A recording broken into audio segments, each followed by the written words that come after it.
आज मैं आपके साथ जेनेट का केस शेयर करने जा रही हूँ। जेनेट, जो कि आज लगभग 71 साल की एक बुज़ुर्ग महिला है। जेनेट के केस में एक ख़ास बात है कि उनका एक मित्र जिसने आत्महत्या करी थी, ये उससे रिलेटेड केस है। तो जैसा कि मैं पहले भी कई बार कह चुकी हूँ कि आत्महत्या को लेकर बहुत सी भ्रांतियाँ हैं समाज में। एग्ज़ैक्टली वैसा नहीं है जैसा हम लोगों को डराया या बताया जाता है आत्महत्या के विषय में। हाँ, ये सही है कि जो आत्माएँ आत्महत्या करती हैं वो एक तरह से फ़ेल हैं और कुछ समय के लिए बहुत थोड़े वक़्त के लिए शायद वो भटक भी जाती हैं। लेकिन बाद में वो भी अपने मार्गदर्शक के साथ जैसे अन्य आत्माएँ तरक्की करती हैं वैसे तरक्की करती हैं। आज का केस ये अक्टूबर 2010 की बात है। ओमेगा में 1 सप्ताह का प्रोग्राम था डॉक्टर विज का। पूरे 1 हफ़्ते के लिए उन्होंने इस प्रोग्राम को आयोजित किया था, जहाँ पर वो पास्ट लाइफ रिग्रेशन करवा रहे थे। जब जेनेट को 2010 में, मतलब उस वक़्त जेनेट लगभग 60 वर्ष की आयु के आसपास थी। तो जब उन्हें वहाँ जाने का मौका मिला, तो जो यादें उनको, जो मतलब जो पास्ट है, जो वो भूल भी चुकी हैं, वो सारी यादें भी एक बार फिर से ताज़ा हो गई। वो कहती हैं कि ये जो एक्सपीरियंस था डॉक्टर विज के साथ, जो मेरा ये 1 हफ़्ते का ये सेमिनार था, जो प्रोग्राम अटेंड किया था, ये बहुत, मतलब मैं वहाँ से लौटी हूँ तो बहुत इत्मीनान लेकर लौटी हूँ। वो बताती हैं कि जेनेट पहले भी कई इस तरह के पास्ट लाइफ रिग्रेशन के सेशन अटेंड कर चुकी थी, डॉक्टर विज के ही अंतर्गत कर चुकी थी। तो उन्हें पता था कि उनका जो ये सेशन है वो अच्छे से अटेंड कर लेंगी। उन्हें उम्मीद थी कि उनके ये सेशन अच्छे जाएँगे। लेकिन इस बार जो कुछ हुआ, वो उनकी उम्मीद से भी कुछ ज़्यादा हुआ, अलग हुआ। क्योंकि जो निर्देश डॉक्टर विज के द्वारा दिए जा रहे थे, वो उन निर्देशों की तरह से नहीं चली। उनको जैसे कोई और ही सोल गाइड कर रही थी। जेनेट साफ-साफ बताती हैं कि इस बार जो मेरी अंतरात्मा थी, शायद मुझे कोई कहीं और ही लेकर जाना चाहती थी। वो बताती हैं कि इस बार डॉक्टर विज के जो निर्देश थे, उनको भी नज़रअंदाज करके वो कहीं और चली गई। वो खुद भी हैरान थी। वो कहती हैं कि मैंने देखा कि मेरा जो वर्तमान रूप है, वर्तमान शरीर है, मैं उसी में हूँ और एक जगह पर खड़ी हूँ और वहाँ सब कुछ धुंधला-धुंधला दिखाई दे रहा है। मेरे सामने जैसे बिल्कुल कोहरा है, कोहरे की एक चादर सी तनी हुई है। अचानक से कोहरे में से एक हाथ आता है और थाम कर मुझे उस कोहरे के पार लेकर जाता है। और कोहरे के उस पार बिल्कुल भी धुंधलका नहीं था। ये धुंध एकदम छट गई थी, एकदम साफ था सब कुछ, पारदर्शी था बिल्कुल। कहती हैं कि वहाँ मैंने अपने आप को, मेरा एक बहुत पुराना मित्र था, जोई जिसका नाम था, वो उसके सामने खड़ी थी। अब जोई उनका बहुत पुराना बचपन का मित्र है, दोनों के बीच में बहुत अच्छे प्रेम संबंध थे। 1970 के दशक में जब जेनेट और जोई लगभग 20 वर्ष के थे, दोनों के बीच में बहुत गहरा प्रेम संबंध था और बहुत, मतलब विचारों में भी समानता थी। वो कहती हैं कि हम दोनों बैठे रहते थे और बहुत-बहुत लंबी-लंबी बातें किया करते थे और हमारी बातों का विषय भी एक जैसा होता था। वो होता था मृत्यु के बाद की दुनिया। जेनेट और जोई दोनों को ही इस चीज़ में बहुत इंटरेस्ट था और वो अक्सर बातें करते थे, दोनों में प्रेम संबंध भी था, तो दोनों अक्सर कहा करते थे कि ठीक है, हम में से जो भी पहले इस दुनिया से रुखसत हो जाएगा ना, वो दूसरे को आके बताएगा कि उस मृत्यु के बाद की दुनिया में होता क्या है। लेकिन शायद किस्मत को कुछ और मंज़ूर था।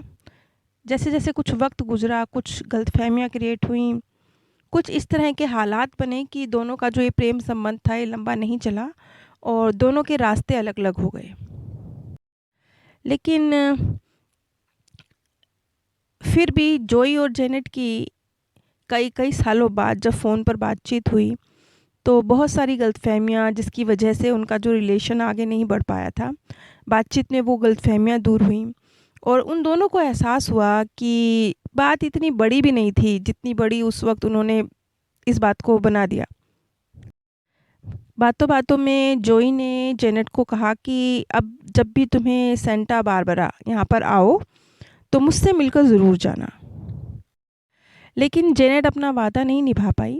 उसका सेनेट बारबरा जाने का प्रोग्राम तो बना, लेकिन कुछ परिस्थितियाँ फिर ऐसी बनी कि वो हिम्मत ही नहीं जुटा पाई कि वो जोई से जाकर मिले।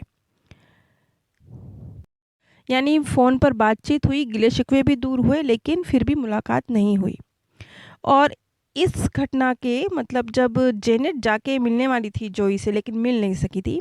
इस घटना के कुछ दिनों बाद जेनेट के पास एक दोस्त का फ़ोन आता है और वो बताता है कि जोई ने आत्महत्या कर ली है।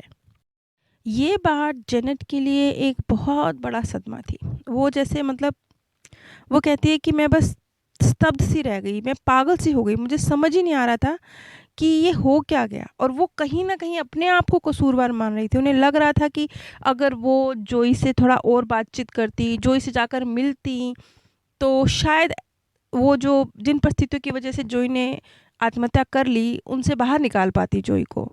तो अनजाने में ही, जबकि उनका कोई रोल नहीं था इस सारे केस में, वो उन्होंने कोई इस चीज़ में भूमिका नहीं निभाई कि जोई आत्महत्या करे। लेकिन फिर भी उन्होंने एक गिल्ट अपने अंदर पाल लिया कि काश शायद मैं कुछ कर सकती थी।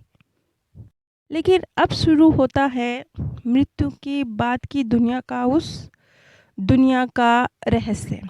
क्योंकि जो वादा किया था जोई और जेनेट ने एक दूसरे से कि जो भी पहले जाएगा वो उस दुनिया के बारे में बताएगा ज़रूर।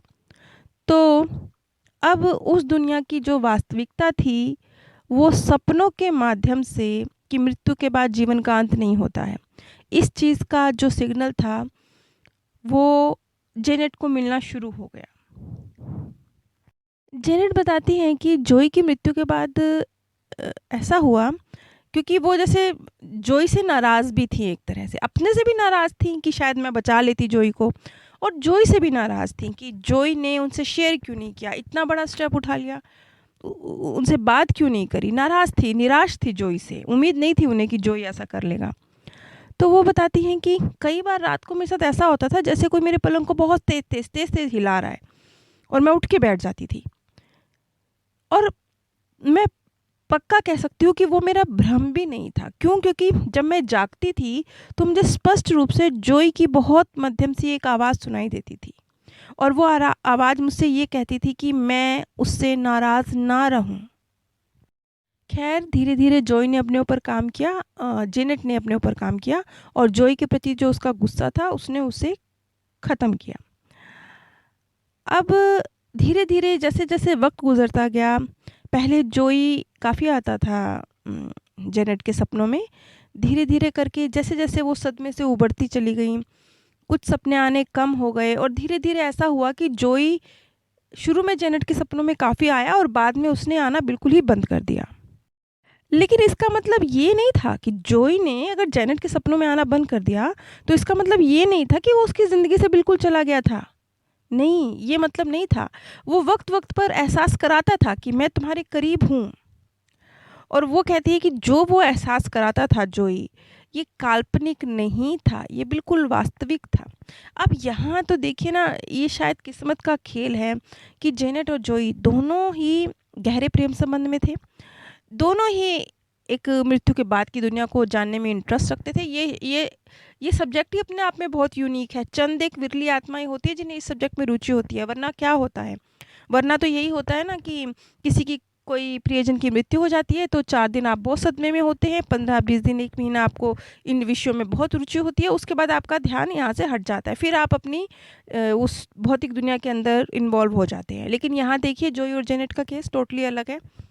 बचपन से दोनों जब 19-20 साल की उम्र के थे, तब से उनको इंटरेस्ट था इस बात में कि मृत्यु के बाद की दुनिया को जानना है। जोई बताती है, देखिए ये है बात 1990 की, काफ़ी पहले मृत्यु हो चुकी है जोई की। तो जेनेट बताती हैं कि 1990 में एक दिन वो रसोई में काम कर रही थी, तो अचानक से उन्हें ऐसा लगा जैसे जोई आया है, और जोई ने बहुत कस के जेनेट को अपनी बाहों में भर लिया है। वो कहती है ये जो एहसास था इतना तेज़ था और इतना स्ट्रॉन्ग था, जैसे मैं मतलब पूरी तरह से प्रेम से नहा गई। मतलब कोई समझेगा ही नहीं इस बात को कि वो एक जिस आलिंगन का वो ज़िक्र कर रही है, वो एक जो इस जिस व्यक्ति की मृत्यु हो चुकी है, उसके द्वारा प्रदान किया गया है। वो इतना सहज था, इतना प्रेममयी था, इतना वास्तविक था। और तब उन्हें जोई के शब्द भी अपने कानों में सुनाई दिए। जोई ने कहा कि मैं तुमसे प्यार करता हूँ, लेकिन अभी मुझे इस आयाम को छोड़कर किसी दूसरे आयाम में जाना होगा। अब ये दूसरा आयाम क्या है और जोई इस दूसरे आयाम में करता क्या है? और जोई यहाँ आ रहा है बार-बार जेनेट के पास, तो क्या बताने आ रहा है? क्या चीज़ है जो वो जेनेट को सिखाना चाहता है? इस चीज़ को हम अगली कड़ी में क्लियर करेंगे। क्योंकि ये जो डॉक्टर विच के साथ जेनेट के सेशन थे ना 1 हफ्ते के प्रोग्राम में, इसमें उन्होंने जोई को एक बार फिर से एक्सपीरियंस किया। नीचे डिस्क्रिप्शन बॉक्स में मैंने आप सभी के साथ अपने second channel path of happiness का लिंक शेयर किया है। अगर आप मृत्यु के बाद की दुनिया के विषय में जानकारी चाहते हैं, जो कि सत्य रिसर्च पर आधारित है, जो कि इस दुनिया में जो अलग-अलग विधियाँ रही हैं, कभी किसी का प्रियजन चला गया है, उसके आस-पास जो उसके प्रियजन हैं, उन्होंने जो ऑब्ज़र्व किया है, कभी किसी को अपने रीबर्थ के केस याद रहे हैं, कभी किसी का पास्ट लाइफ रिग्रेशन हुआ है, किसी ने साइकिक द्वारा आत्मा से संपर्क किया है, किसी का सपनों के माध्यम से संपर्क हुआ है। अलग-अलग विधियाँ हैं जिसके द्वारा वो मृत्यु के बाद की दुनिया आखिर है तो है कैसी, ये चीज़ निकल कर सामने आई है। इन दोनों चैनल्स पर, पाथ ऑफ पीस और पाथ ऑफ हैप्पीनेस पर भी इन अलग-अलग विधियों से जो भी मृत्यु के बाद की दुनिया के विषय में सत्य जानकारी हासिल हुई है, उसके विषय में जानकारी दी जाती है। आप सभी पर परमात्म सौंदर्य, प्रेम और आनंद सदैव बरसता रहे। आप सभी दिव्य परम धाम में स्थान प्राप्त